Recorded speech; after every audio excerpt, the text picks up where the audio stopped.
नमस्ते, मैं सुलता महाराणा। आप सबका स्वागत है मेरे YouTube channel SM education the educational platform पर। आज हम MST 9 कहानी स्वरूप और विकास अध्याय 1 कहानी के सिद्धांत और स्वरूप के बारे में पढ़ेंगे। इसके प्रश्न 4 की ओर चलेंगे। प्रश्न 1, 2, 3 पहले से हो चुका है। आप मेरे चैनल में जाकर MST 9 प्लेलिस्ट में देख सकते हैं। प्रश्न चौथा है, कथा की नई अवधारणा का विस्तार से वर्णन कीजिए। कथा की जो अवधारणा है, यानी अवधारणा का मतलब होता है कंसेप्ट, उस कंसेप्ट को विस्तार से वर्णन कीजिए। या इसका और एक प्रश्न भी आ सकता है, 7वीं सदी में कथा की नई अवधारणा का 100 उदाहरण विवेचन कीजिए। यानी जो कथा का जो कंसेप्ट है उसको उदाहरण सहित बताइए। और ऐसा भी प्रश्न हो सकता है, कथा रचना की भारतीय परंपरा के अवसान और उसके कारणों का उल्लेख कीजिए। तो 3 प्रकार के प्रश्न हैं कथा रचना के ऊपर, तो आप जिस प्रकार के प्रश्न में इसे लिख सकते हैं। तो उत्तर की ओर चलते हैं। सुनामधन्य आचार्य द्वारा निरूपित कथा के उदाहरण के रूप में सुबंधु की वाशवदत्ता, बाणभट्ट की कादम्बरी और दंडी का 10 कुमार चरित्र आते हैं। याद रखिए, कथा के जो उदाहरण है इसमें 3 उदाहरण बताए गए हैं। सुबंधु की वाशवदत्ता, बाणभट्ट की कादम्बरी और दंडी का 10 कुमार चरित्र, ये 3 कथाएं आती हैं। कनौज के शासक हर्षवर्धन के दरबारी कवि बाणभट्ट रचित हर्ष चरित्र को आख्यायिका कहा गया है। आख्यायिका किसे कहा गया है? हर्षवर्धन के द्वारा, हर्षवर्धन के दरबारी कवि जो बाणभट्ट थे उनसे रचित हर्ष चरित्र को आख्यायिका कहा गया है। सुबंधकृत वासवदत्ता के बारे में जानते हैं। रोमांस की साहित्यिक अवधारणा भारत के लिए कोई नई चीज नहीं है, बल्कि बृहद कथा या प्राचीन ग्रंथ इसकी विशेषताओं से परिपूर्ण है। यूरोप में बेशक रोमांस का विकास बाद की घटना मानी जाती है। प्रेम और साहस अभियान रोमांस की पहचान निश्चित करने वाला प्रमुख तत्व है। यानी जो अगर हम भारतीय कहानियों में, कथाओं में देखेंगे तो ये कोई बड़ी चीज़ नहीं है, कितनी सारी घटनाएं इसके ऊपर है। और प्राचीन ग्रंथों में या बृहद कथा में इसका ये चीज़ें आप पा सकते हो। यूरोप में बेशक रोमांस का विकास बाद की घटना मानी जाती है। प्रेम और साहस अभियान रोमांस की पहचान निश्चित करने वाला प्रमुख तत्व है। घटनाओं का जाल तो इनमें होता ही है, यानी घटना तो होती है। इस जो कथाएं होती है, प्रेम को लेकर जो कथाएं होती है या साहस अभियान को लेकर जो कथाएं होती है, उसमें तो कुछ तत्व और कुछ मुख्य घटनाएं तो होती रहती है। अतिलौकिक घटनाओं को भी बहुलता होती है। यानी कुछ लौकिक है ना, जैसे कुछ घटना घट गई हो, तो ऐसे बहुत सारे अतिलौकिक घटनाओं का भी इसमें बहुत सारे होते हैं। बृहद कथा में ये सारे गुण हैं। बृहद कथाओं में ये सारे गुण हैं। कोई कमी है तो किसी एकल कथा की, यानी बृहद कथा में सारे गुण होते हैं, लेकिन कोई एक ही बात की, एक ही कथा का जो कमी है, यह कमी ईस्वी सन 500 या उसके कुछ पूर्व विद्यमान सुबंधु की वासवदत्ता द्वारा पूरी होती है। जो एकल कथा जो है इसकी ये जो पूरी नहीं हुई थी, ये वासवदत्ता जी के सुबंधु जी की वासवदत्ता द्वारा पूरी होती है।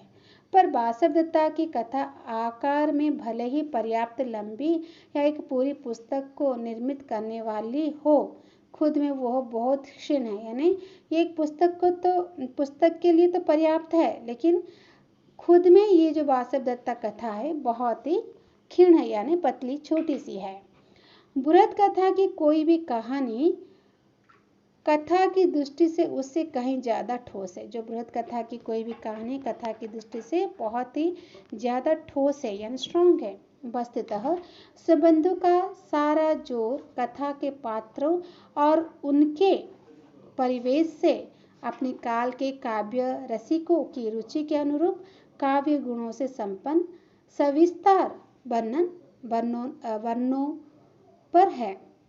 सुबंधु के सुबंधु को गद्य कथा लेखन का पुरोधा माना जा सकता है, यानी कि उनकी जो कथा है वो उनके पात्रों के ऊपर, उनके परिवेश के ऊपर और काव्य रसिकों की रुचि के अनुसार काव्य गुणों को संपन्न या सविस्तार वर्णन किया गया है।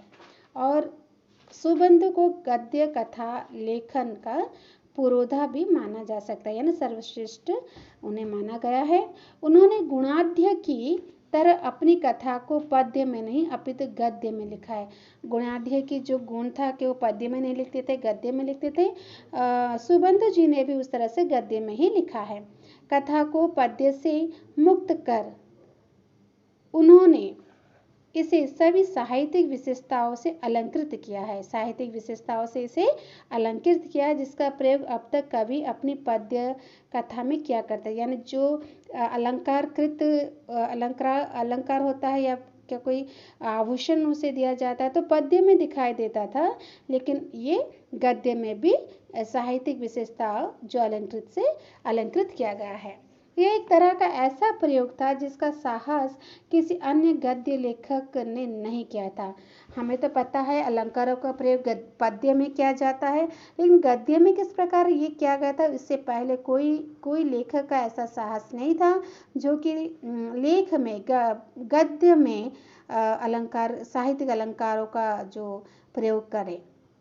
कथ्य की दृष्टि से वासव दत्ता भी एक रोमांस ही है, जिसमें प्रेम और साहस अभियान की प्रमुखता है। अपने समय का यथार्थ और विश्वास भी इसमें व्यक्त हुआ है, यानी उस समय की जो रियलिटी थी, जो फेथ था, वो भी उसमें वासव दत्ता में है। पर वो श्लेष और नाना प्रकार के अलंकारों के बागजाल से इस प्रकार आच्छादित है कि उसकी तरफ प्राय पाठक का ध्यान नहीं जाता। यानी जो श्लेष अलंकार कि जो बागजाल जो उन्हें बनाया गया है, जो पद बनाया गया है, जो पंक्तियां बनाए गए हैं गद्य, वो पाठक के ध्यान में नहीं आता है।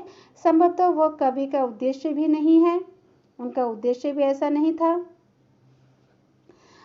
संरचनात्मक दृष्टि से वासव दत्ता भी कोई सामयिक नयापन दृष्टिगोचर नहीं होता। तो देखा जाए तो इसमें कोई नयापन उत्पन्न ही नहीं होता था।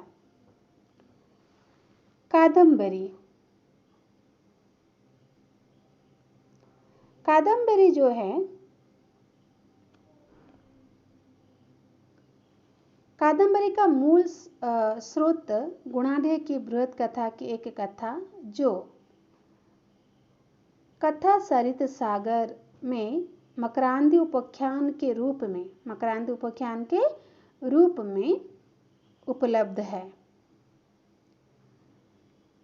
पर उपलब्ध है और उसके ऊपर आधारित है। लेकिन लब्ध प्रतिष्ठित कथाकार पान भट्ट ने अपने ज्ञान चक्षुओं से इसे सर्वथा नया रूप ही प्रदान कर दिया है। यानी कादम्बरी जो है, कादम्बरी का मूल स्रोत जो गुणाढ्य की बृहद कथा की एक कथा है, उनके जो गुणाढ्य की जो बृहद कथा उनमें से एक कथा है ये, जो कथा सरित सागर में मकरांदी उपाख्यान के रूप में उपलब्ध है और उसके ऊपर आधारित है।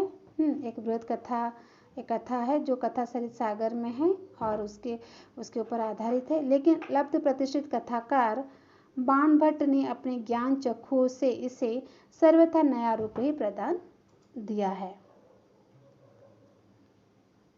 इसका कथा विन्यास अद्भुत रूप से नया और आश्चर्यचकित करने वाला है। जो इसका जो कथा है, कथा का जो विन्यास है, विस्तार है, बहुत ही आश्चर्यचकित कर देने वाला है, बहुत ही अद्भुत है।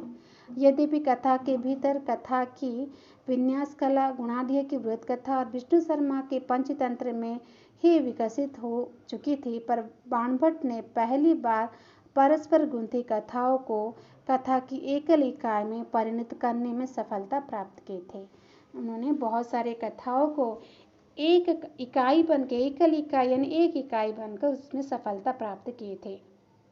कथा का आरंभ अवंती की राजनगरी विदिशा और उनके राजा शूद्रक के ऐश्वर्य वर्णन से होता है। जो आप कादम्बरी देखते हो बाणभट्ट जी की कादम्बरी, इसकी कथा का आरंभ कहाँ से होता है, आप ध्यान से सुनिए। ये जो कथा आरंभ होता है अवंती की राजनगरी विदिशा और उसके राजा सुद्रक के ऐश्वर्य वर्णन से होता है। एक दिन एक चांडाल राजकन्या अपने वृद्ध सेवक के साथ सुद्रक की राजसभा में एक चमत्कारी सुगा लेकर आती है। एक जो चंडाल राजकन्या होती है, चंडाल यानी गरीब होती है, यहाँ पर सुंदर शब्द प्रयोग किया गया है, चंडाल बोला गया है। तो वो राजसभा में एक सुगा लेकर एक वृद्ध सेवक के साथ उनके दरबार में उपस्थित होती हैं। सेवक सुद्रक से सुगे की जिसका नाम वो वैशंपायन बताता है, यानी सुगे का जो नाम है वो वैशंपायन बताता है, गुणों का बखान करता है, यानी उनके गुण के बारे में बताता है और राजा से उसे अपनाने का अनुरोध करता है, यानी राजा को कहता है कि वो उसे अपनाए। सुगा भी एक आश्चर्य छंद सुनाकर अपने गुणों का परिचय दे देता है। सुगा भी अच्छा छंद सुनाकर अपना परिचय देता है राजा को। भोजनादि से निवृत्त होने के बाद भोजनादि है ना, भोजन और आदि माने खाना पीना सब ये खत्म हो गए। भोजन आदि से निवृत्त होने के बाद सुद्रक सुगे से उसकी आत्मकथा सुनने का अनुरोध करता है। माने भोजन और जो जलपान ये सब खत्म होने के बाद सुद्रक जो है सुगे को उसकी आत्मकथा कहने के लिए आग्रह करता है। बस सुक की आत्मकथा आरंभ हो जाती है। यहाँ आकर कथाकार बाणभट्ट कथा का सूत्र सुक को थमा देते हैं। जो बाणभट्ट है यहाँ पर बाणभट्ट किसे कथा का सूत्र दे देते हैं सुगा को, तो सुक को थमा देते हैं और स्वयं नेपथ्य में चला जाता है, यानी वो हट जाते हैं। और ये कहानी किसके द्वारा आरंभ होती है, सुक के द्वारा आरंभ होती है। इस प्रसंग को विश्वसनीय बनाने की भी बाणभट्ट ने भरपूर कोशिश की है, यानी इस कथा को एक सच्ची घटना बनाने के लिए उन्होंने बहुत ही प्रयत्न किया है। बाणभट्ट को इस बात की चिंता है कि एक पक्षी की कथा विश्वसनीय भी होनी चाहिए। क्या एक पक्षी जो बोल रहा है सुक, क्या ये सच बात है, क्या इसमें कोई विश्वास कर सकता है। बाणभट्ट के समय में आधुनिक यथार्थवाद का जन्म नहीं हुआ था, यानी आधुनिक यथार्थवाद यानी जो रियलिज्म था, जो सच्ची बातें थे, ये सब तब हुआ नहीं था। और देवी शक्तियों, जीवन के नाना योनियों में पुनर्जन्म, साप वरदान, देव गंधर्व आदि जातियों की उपस्थिति आदि में लोगों का पूरा विश्वास था। यानी पहले लोग जो ट्रेडिशनल थे, पूजा पाठ, पुनर्जन्म, श्राप देना, वरदान देना और देव गंधर्व यानी एक कन्या होगी, कोई देवी आएगी, या फिर एक राजा होगा, कोई देवी कन्या के साथ या गंधर्व के साथ उनका मिलना, ये सारी चीज़ों को लोग क्या करते थे, बहुत ही विश्वास करते थे। कादम्बरी में भी इस प्रकार के प्रसंग भरे पड़े हैं, पर कथाकार कथा की विश्वसनीयता के प्रति सर्वत्र सजग दिखाई देते हैं। भारतीय कथा के विकास में यह सर्वथा नई चीज थी। इसके पहले कथाकार इस बात की चिंता नहीं करता था कि कथा विश्वसनीय है या नहीं, क्योंकि पहले ऐसी सारी बातें लोग विश्वास करते थे, तो ये होगा या नहीं होगा ये तो लेखक ने, बाणभट्ट ने नहीं सोचा था। वो मानकर चलता था कि उसका श्रोता ऐसे कैसे हो सकता है, जैसा प्रश्न नहीं कर सकता। वो केवल यह पूछ सकता है कि इसके बाद क्या होगा, यानी एक अभिलाषा उसके मन में आ सकती है कि इस कहानी के बाद क्या चीज़ होगी, क्योंकि कहानी ऐसे लिखना चाहिए कि जो श्रोता है उसके मन में ये चीज़ आए कि इसके बाद क्या होगा, वो जानने के लिए बहुत ही उत्सुक रहे, तो इसके बाद क्या होगा। पर बाणभट्ट का श्रोता ऐसा नहीं था, जो सुद्रक सुन रहा था वो ऐसा नहीं था। अतः कथा का सुक के द्वारा कही गई कथा के विश्वसनीय होने का तर्क प्रस्तुत करता है, लेकिन सुद्रक ने ये सारी बातें नहीं सुना। उन्होंने तर्क दिया उन्होंने पूछा, कुछ प्रश्न पूछा। पर जब सुक की कथा एक ऐसे बिंदु पर पहुंचती है जब वह उसके आगे की कथा जानने की स्थिति में नहीं होता, तो कथाकार बड़ी चतुराई से कथा के अवलोकन बिंदु में परिवर्तन कर देता है। वो एक ऐसे पात्र को कथक के रूप में प्रस्तुत कर देता है जो सुक की कथा का विश्वसनीय जानकार हो सकता था।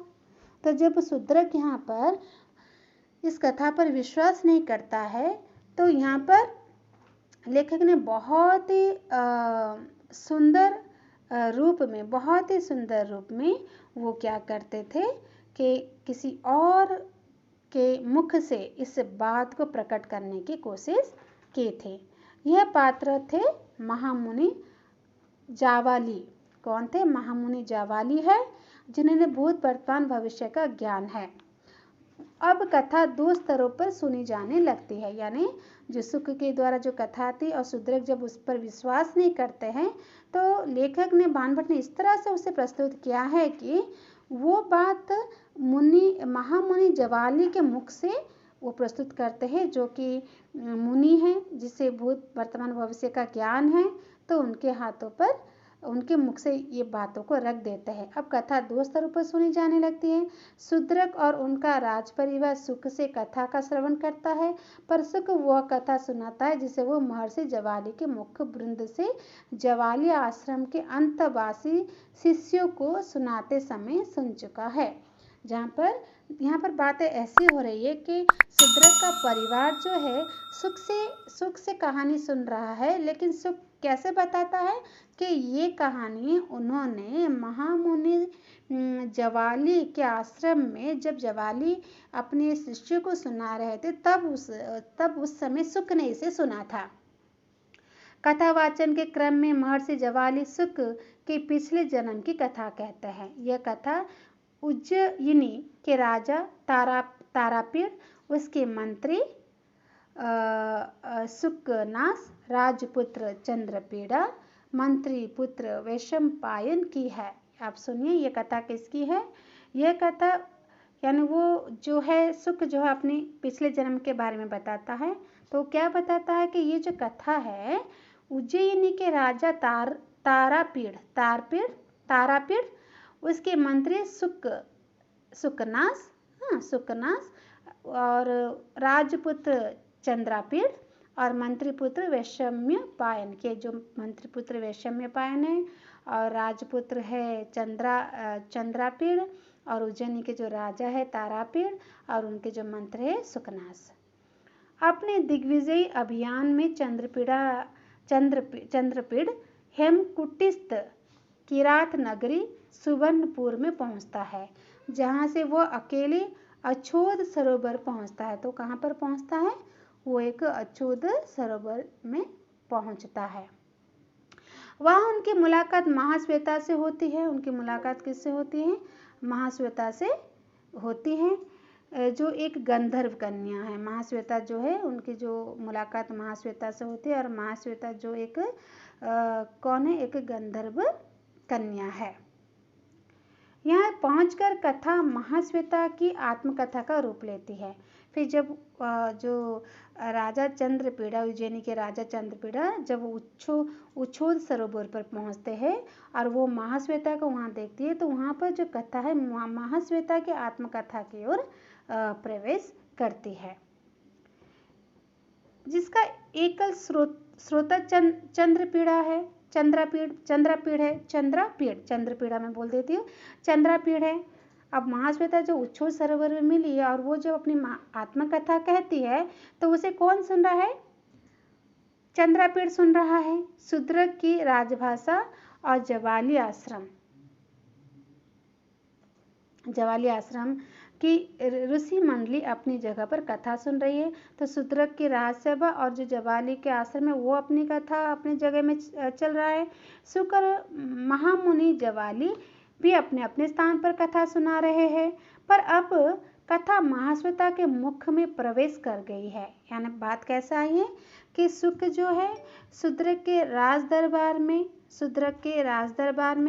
राजसभा और उनके परिवार को सुना रहा है, और जो महर्षि जवाली है वो अपने आश्रम में अपने शिष्यों को सुना रहे हैं। और यहाँ पर जो कहानी इस तरह से गई है कि चंद्रापीड़ को महाश्वेता अपनी कहानी बता रही है, तो अपनी अपनी जगह पर कहानी चल पड़ी है और उसका प्रत्यक्ष श्रोता चंद्रपीड़ बन गया है। और महाश्वेता चंद्रपीड़ को अपनी प्रेम कहानी सुनाती है जिसका नायक मुनि कुमार पुंडरीक है। तो वो अपनी प्रेम कहानी उसे सुनाती है जिसका जो है नायक जो है मुनि कुमार पुंडरीक है। अपनी कथा कहते कहते वो संज्ञाहीन भी हो जाती है, यानी वो बेहोश हो जाती है और कथा कुछ देर के लिए महाश्वेता के अतीत से निकलकर चंद्रापीड़ के वर्तमान में आ जाता है। तो वो जब बोलते बोलते कहानी वो अपना जो संज्ञाहीन हो जाती है और बेहोश हो जाती है, तब चंद्रापीड़ की पीड़ जो है उनके वर्तमान की कहानी हो जाती है। और संज्ञा प्राप्त करने पर महाश्वेता पुनः क्या अपनी कथा आगे बढ़ाती है। जब वो संज्ञा में आ जाती है तो वो अपनी कहानी को आगे बढ़ाती है। इसके बाद पुनः कथा का सूत्र थोड़ी देर के लिए महर्षि जवाली के हाथों में पहुंच जाता है। फिर ये कहानी किसके हाथों में चला जाता है? महर्षि जवाली के हाथों में। तत्पश्चात महाश्वेता की सहचरी तरलिका के प्रति पुंडरीक की जिज्ञासा के ब्याज से महाश्वेता अपनी सखी और गंधर्वराज चित्ररथ की कन्या कादम्बरी की कथा सुनाती है। और यहाँ पर थोड़ा सा फिर से ट्विस्ट हो गया, मोड़ आ गया कुछ। उसके बाद महाश्वेता की सहचरी तरलिका के प्रति, तरलिका उनकी जो सहचरी थी, दोस्त थी, के प्रति पुंडरीक की जिज्ञासा के ब्याज से, पुंडरीक जो है उनका जो उनके प्रति जो जिज्ञासा में से जो इच्छा थी, ब्याज से महाश्वेता अपनी सखी और गंधर्वराज चित्ररथ की कन्या कादम्बरी की कथा सुनाती है। तो फिर महाश्वेता अपनी सखी और गंधर्व चित्ररथ की कहानी सुनाती है, कादम्बरी कथा सुनाती है, पर वो केवल उसका परिचय ही देती है। कथा पुनः महामुनि जवाली के मुख में पहुंच जाती है। महाश्वेता के अनुरोध पर चंद्रपीड़ उसके साथ कादम्बरी के पिता चित्ररथ के राजप्रसाद में जाते हैं और जहाँ उसकी मुलाकात कादम्बरी से होती है और दोनों एक दूसरे के प्रेम में गिरफ्तार हो जाते हैं। यहाँ से लेकर चंद्रपीड़ा के उज्जैनी जाने और वैशंपायन की खोज में पुनः अछूत सरोवर आने तक की कथा महर्षि जवाली के द्वारा ही कही जाती है।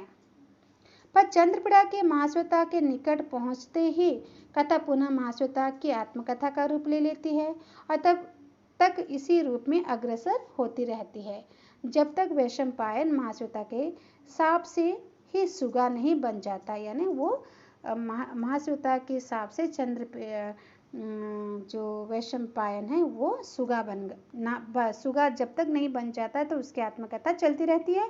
इसके बाद कथा फिर महर्षि जवाली के मुख से प्रवेश करती है और चंद्रापीड़ की अप्रत्याशित मृत्यु तक की कथा महर्षि जवाली ही सुनाते हैं। यहाँ पहुंचकर यह रहस्य उद्घाटन भी हो जाता है कि सुख ही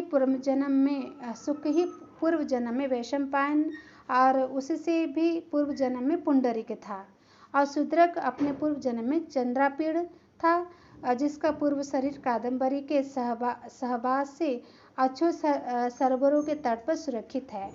महर्षि जवाली यह भी कहते हैं कि जो कहने को प्रवृत्त हुआ था उसे छोड़कर कहानी के प्रवाह में कहां से कहां चला आया हो। इस बिंदु पर पहुंचकर कथा पुनः सुख के मुख में प्रवेश करती है।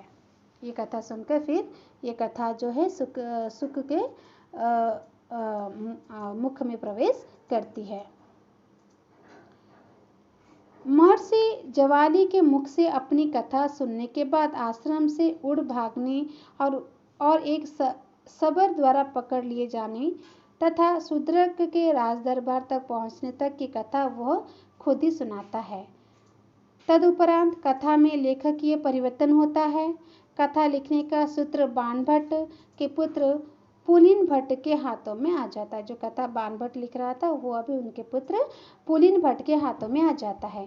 आगे चलकर सुख और सुद्रक की साप मुक्ति के साथ ही उन्हें सदगति प्राप्त होती है। इस प्रकार पुलिन भट्ट की कुशल लेखनी से कथा का सुखद अंत हो जाता है। कथा के अंदर जटिल कथा योजना के माध्यम से अपने पूरे विचार और विमर्श को किसी एकल कथा संसार में रूपायित कर देना कथा प्रतिभा का एक ऐसा चमत्कार था जो अब तक संसार की किसी भी भाषा में संभव नहीं हुआ था। यानी ये कहानी ऐसी बनी है कि ऐसा चमत्कार अभी तक संसार में किसी ने नहीं किया था। इसके पहले गुणाढ्य ने और कुछ दूर तक विष्णु शर्मा ने भी छोटी छोटी कथाओं को एक दूसरे के भीतर नियोजित करके एक बड़ी कथा निर्मित करने का प्रयास किया था, जिसके केंद्र में कोई एक विषय होता था। बृहद और ज्वलंतमान दृष्टि की अभिव्यक्ति हेतु पुष्प गुच्छ की भांति परस्पर गुंथी कथाओं द्वारा बृहदाकार पुस्तकों की निर्मित करने वाली कथा का निर्माण इससे पूर्व किसी कथाकार द्वारा संभव नहीं हुआ था। सर्वाधिक महत्वपूर्ण तत्व यह है कि बाण भट्ट कथा में घटित प्रसंगों की विश्वसनीयता के प्रति भी सचेत है, यानी सचेत है कि जो बातें जो कहानी बता रहे वो लोग उसे माने और वो सच माने, और इस दिशा में सफल भी हुए हैं। उसका श्रोता समाज किंचित संकालु प्रकृति का है, जिसे आश्वस्त करने के लिए कथाकार को सजग रहना पड़ता है। यह बात आधुनिक उपन्यास और कहानी के संदर्भ में कितनी सार्थक है, इसे बताने की आवश्यकता नहीं है। आधुनिक कहानी और उपन्यास यथार्थवाद से इतना अधिक आक्रांत रहा है कि उसमें किसी की मानवेतर अनुभव से भिन्न प्रसंग के लिए स्थान नहीं होता, क्योंकि आज की कहानियाँ जो है ये बहुत ही रियलिस्टिक हो चुका है, तो ये पहले वाली जो अनुभव की कहानी होती है इसमें नहीं है। हाल के दिनों में इस यथार्थवाद से कथा लेखक का थोड़ा थोड़ा मोहभंग शुरू हो गया और कथा में ऐसे प्रसंग की योजना होने भी लगी जो सपाट यथार्थ बोध की कसौटी पर खरे नहीं उतरते। यानी ऐसे भी कहानी हुई जो कि रियलिस्टिक पर भी, यानी सचमुच रियलिज्म पर भी वो खरे नहीं उतरे। इस परिवर्तित मानसिकता की पृष्ठभूमि में कादम्बरी की कथा योजना को भलीभांति समझा जा सकता है। इसके बाद हम जानते हैं हर्ष चरित्र। हर्ष चरित्र हर्षवर्धन के दरबारी कवि, हर्ष चरित्र जो है दरबारी कवि बाण भट्ट की दूसरी प्रतिनिधि रचना का नाम हर्ष चरित्र है। तो उनका एक दूसरा जो रचना है उनका नाम जो है ये है हर्ष चरित्र है। हर्ष चरित्र में वर्धन वंश श्रीहर्ष, हर्ष चरित्र में वर्धन वंश श्रीहर्ष का जो एक प्रतापी सम्राट था और भारतीय इतिहास में अंतिम महान शासक के रूप में स्वीकार किया गया था। उन्हें अंतिम महान शासक के रूप में उन्हें स्वीकार किया गया था। चरित्र प्रस्तुत किया गया है। बाण भट्ट उसके दरबार का राजकवि था। जो बाण भट्ट थे वो हर्ष जो राजा थे श्रीहर्ष थे, उनके दरबार के वो राजकवि थे। कहा जाता है कि बाण भट्ट एक प्रसिद्ध विद्वान कुल का युवक होने के बावजूद अपनी माँ से भटक गया था और इतना बदनाम हो चुका था कि जब वो राजाश्रय प्राप्त करने के उद्देश्य से श्रीहर्ष के राज दरबार में पहुंचता तो श्रीहर्ष ने उसे कोई सम्मान नहीं दिया, पर अंततः वह श्रीहर्ष के एक निकट अधिकारी कुमार कृष्ण की सिफारिश पर दरबार में जगह प्राप्त करने में सफल हो गया और वो श्रीहर्ष के दरबार का राजकवि बन गया। राजकवि बनने के बाद बाण भट्ट ने महाराज श्रीहर्ष के चरित्र को आधार बनाकर हर्ष चरित्र की रचना की। कहा जाता है कि इसमें श्रीहर्ष का चरित्र अपने ऐतिहासिक रूप में प्रस्तुत किया गया है। इतिहासकारों ने इसे मानते हुए इसकी घटनाओं को इतिहास में भी ज्यों का त्यों स्वीकार कर लिया है, यानी इतिहासकारों ने भी इनकी बातों को ज्यों का त्यों स्वीकार कर लिया है। पर हर्ष चरित्र निखालिस इतिहास नहीं है। निखालिस का अर्थ क्या होता है? जिसमें कोई दूसरी वस्तु ना मिले, यानी ये कोई निखालिस इतिहास नहीं है, इसमें दूसरे वस्तु भी आप प्राप्त कर सकते हैं। इसमें बाणभट्ट का कवि रूप, यद्यपि यह गद्य में रचित है, अपने पूरे वैभव के साथ उपस्थित है। प्रकृति और अन्य प्रकार के वर्णन में बाणभट्ट की कवि कल्पना का मनोहर रूप देखने को मिलता है। प्राकृतिक रचनाओं के कुशल चितेर बाणभट्ट की भाषा गद्य होने के बाद भी काव्य में पाए जाने वाले गुणों से सराबोर है। यही कारण है कि आचार्य ने इसे आख्यायिका की संज्ञा में भसीभूत किया है। उसके बाद हम 10 कुमार चरित्र की ओर चलते हैं। जो 10 कुमार चरित्र है, बाणभट्ट के पश्चात संस्कृत साहित्य के मूर्धन्य कथाकार दंडी ने 10 कुमार चरित्र नामक पुस्तककार कथा की रचना की। हमने अब जो बाणभट्ट की 2 चीज़ें हमने पढ़े, एक तो हमने जो उनके हर्ष चरित्र के बारे में जाना, और एक जो उनका बासव दत्ता जो था, ओके, बासव दत्ता उसकी कहानी के बारे में पढ़ा, जहाँ पर आप महाश्वेता, शूद्रक,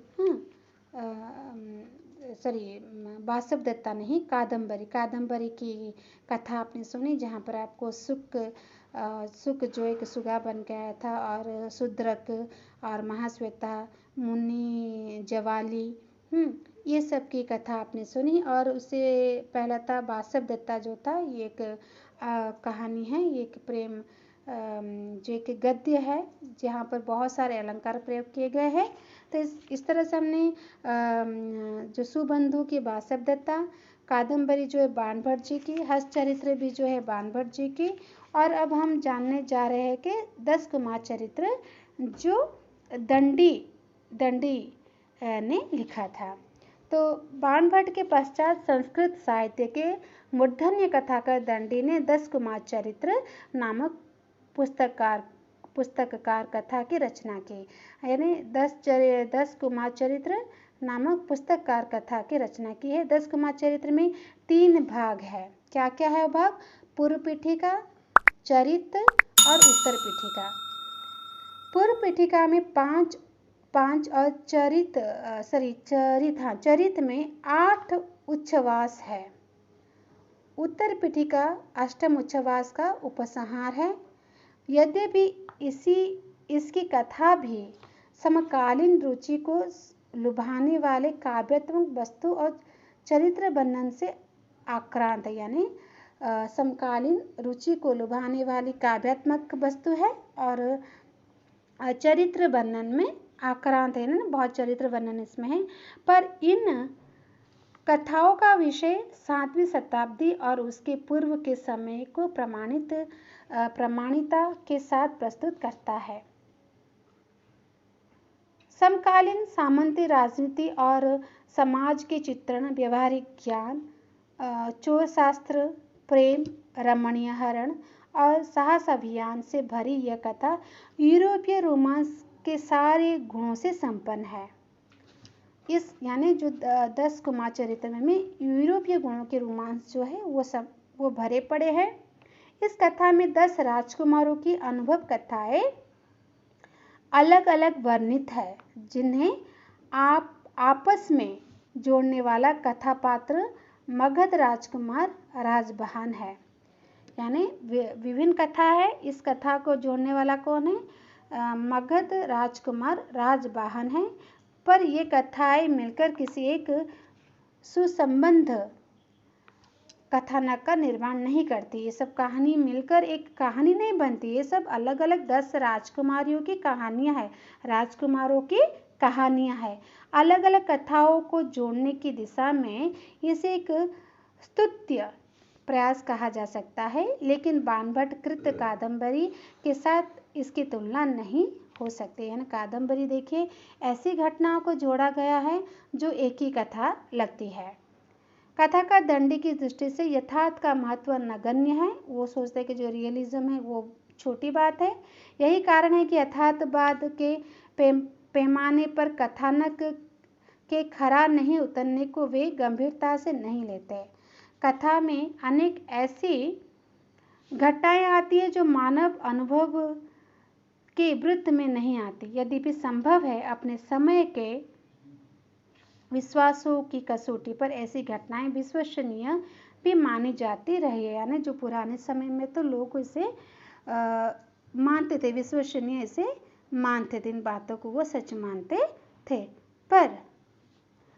पर जहाँ तक कथा विन्यास का प्रश्न है, 10 कुमार चरित्र का महत्व इस दृष्टि से स्वीकार किया जा सकता है कि इसमें घटनात्मक जकड़बंदी नहीं है। ऐसी घटना का कोई जकड़, इस घटना वो घटना का जकड़बंदी नहीं है जो आज की कहानी और उपन्यास की रचना की अनिवार्य पहचान हो गई है। इससे कथा संरचना के विकास के रूप में भी देखा जा सकता है। हिंदी में अनेक कहानियाँ और उपन्यास इस प्रविधि में लिखे गए हैं। रुद्र काशिकेय का उपन्यास बहती गंगा इसका एक उदाहरण है। कथा रचना की भारतीय परंपरा का अवसान, इन भारतीय कथा का जो तो भारतीय परंपरा था, इनका अवसान कैसे हुआ हम उसके बारे में जानते हैं। साहित्यिक आकाश में बाणभट्ट और दंडी चमकीले नक्षत्र की भांति थे। जो साहित्यिक क्षेत्र में ये दोनों जो थे चमकीले नक्षत्र जैसे थे, तारा जैसे थे, चमकीले नक्षत्र जैसे थे। साहित्यिक इतिहास का यह जो बताया गया कि जो उन्होंने बहुत सुंदर रूप में बाणभट्ट ने जो कादंबरी को लिखी है और दंडी जी ने जो 10 कुमार चरित्र को लिखा गया है, इनके भांति कोई नहीं था, तो इन्हें एक नक्षत्र की भांति इन्हें यहाँ पर कहा गया है। साहित्यिक इतिहास का यह दुखद और त्रासदीपूर्ण पक्ष है। ये बहुत ही दुखद और त्रासदीपूर्ण पक्ष है।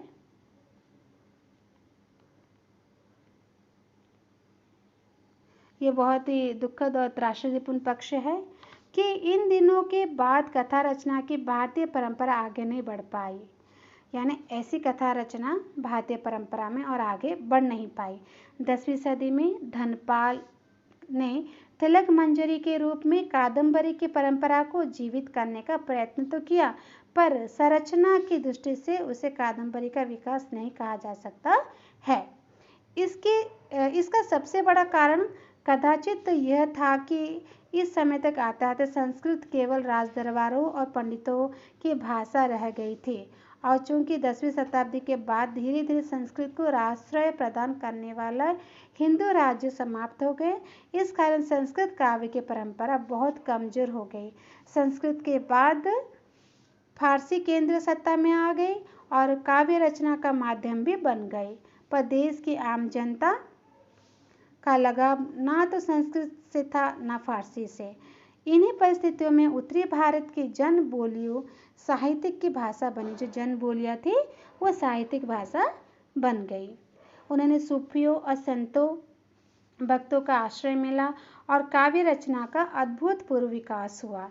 इस विकास के मूल में उत्तर भारत की जनता का लोकाश्रय था। बाद में उसे राजदरबारों का भी प्रश्रय मिला, पर गद्य के विकास के लिए जिस राजाश्रय की अपेक्षा होती है, उसे ये जन भाषाएं लगभग 750 वर्ष तक वंचित रही है। 18वीं शताब्दी में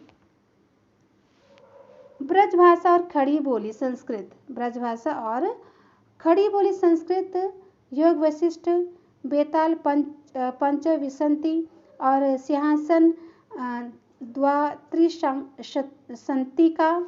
आदि संस्कृत कथा गद्य कथा पुस्तकों के रूप में रूपांतरण हुई और उनका लोक में प्रचार भी बहुत हुआ। कोई मौलिक गद्य कथा पुस्तक ब्रजभाषा या हिंदी की किसी दूसरी घट भाषा में नहीं लिखी गई। 10 अवतार भाषा, पद्म पुराण का भाषा अनुवाद, किस्सा चहार दरवेश का अनुवाद, नौतरजी मुर्सा और आदि भी इस काल के लोकप्रिय हुए थे।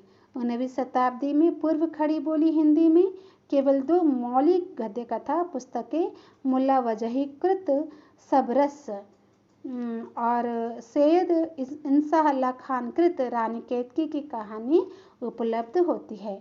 19वीं शताब्दी के उत्तरार्ध में ऐतिहासिक कारणों से खड़ी बोली के आधार पर विकसित हिंदी गद्य का विकास हुआ और उसके साथ ही गद्य कथा भी एक नए अंदाज में प्रकट हुई। इसी ने उपन्यास का भी रूप ग्रहण कर लिया। पर आश्चर्य की बात यह है कि गुणाढ्य, विष्णु शर्मा, सुबंधु, बाणभट्ट, दंडी आदि की भारतीय कथा परंपरा से इसका संबंध नहीं जुड़ा। अतः इसे साहित्यिक त्रासदी मानने में कोई अतिशयोक्ति नहीं होनी चाहिए। यानी ये जो है बहुत ही दुखद बात है कि सुबंधु, बाणभट्ट, दंडी जैसे कोई लेखक ना ही मिले, ना इस तरह से कथाकार मिले, तो ये बहुत ही दुख की बात जो निराशाजन्य प्रतीत होती है। तो श्रोता, आप सबने इस प्रश्न के उत्तर को सुना और मैंने बहुत प्रयास किया कि आपको समझा कर पढ़ूं, क्योंकि बहुत सारे कमेंट आते थे कि आप बस पढ़ देते हो, आप रीडिंग कर देते हो, आप समझाते नहीं हो। तो इसलिए मैं ये दोबारा फिर से कर रही हूँ जिससे आपको समझा पाऊँ, क्योंकि मैं पहले पढ़ रही थी, अपने लिए पढ़ रही थी और इससे मैंने अपने पेपर भी क्लियर किए हैं। एक ही बार आपको पढ़ाकर सुनाकर मैंने अपने पेपर क्लियर कर दिए हैं। तो मैं सोची आप भी थोड़ा सा ध्यान दोगे, लेकिन ये मुश्किल हो रही है आपको, इसलिए मैंने इसे समझा कर आपको पढ़ाया है। अगर कहीं कुछ डाउट होता है, समझ नहीं पाते, तो आप मुझे कमेंट बॉक्स पर लिखकर बता सकते हो।